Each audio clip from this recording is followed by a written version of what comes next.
नमस्ते मित्रांनो. कोणीतरी असं म्हणलेलंच आहे की माणसाला एकदा गुलामीची सवय लागली की माणूस नेहमी गुलामच बनून राहतो. तर आज एक याच आशयाची आपण कथा पाहूयात. एक व्यापारी 2 उंटावर माल लादून गावागावात तो माल विकत असे. एका गावात त्याने दिवसभर विक्री केली. रात्र झाल्याने तिथेच मंदिराच्या आवारात मुक्काम करायचे ठरवले.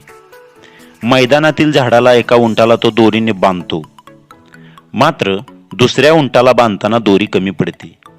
त्याची परेशानी पाहून त्या मंदिराचा पुजारी म्हणाला, अरे पहिल्या उंटाला बांधले तसेच दुसऱ्या उंटाला बांध.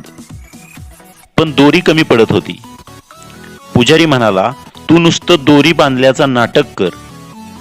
व्यापाराने खोटे खोटेच उंटाला दोरी बांधली. त्यानंतर दुसरा उंटही निवांत खाली बसला.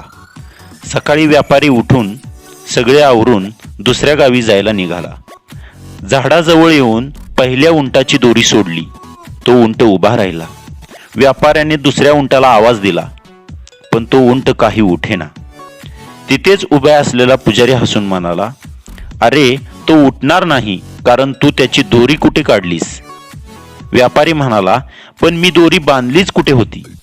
नुसते नाटक केले होते ना. मग पुजारी म्हणाला, नाटक तुझ्यासाठी होते, पण त्याला तर ते खरेच वाटले होते. म्हणून आता ती काल्पनिक दोरी सोडव. त्याप्रमाणे व्यापाऱ्याने दोरी काढल्याचे नाटक केले आणि तो दुसरा उंट ताडकन उठून उभा राहिला. जसा हा उंट अदृश्य दोरीने बांधला गेला, तसेच आपणही जुन्या कालबाह्य रूढीमध्ये आणि गुलामीमध्ये अडकले गेलो आहोत. मित्रांनो, या अदृश्य दोऱ्यात तोडा, कालबाह्य दोऱ्या कापा व आनंदाने राहा. सकारात्मक विचार करा व आनंदी जीवन जगा. धन्यवाद.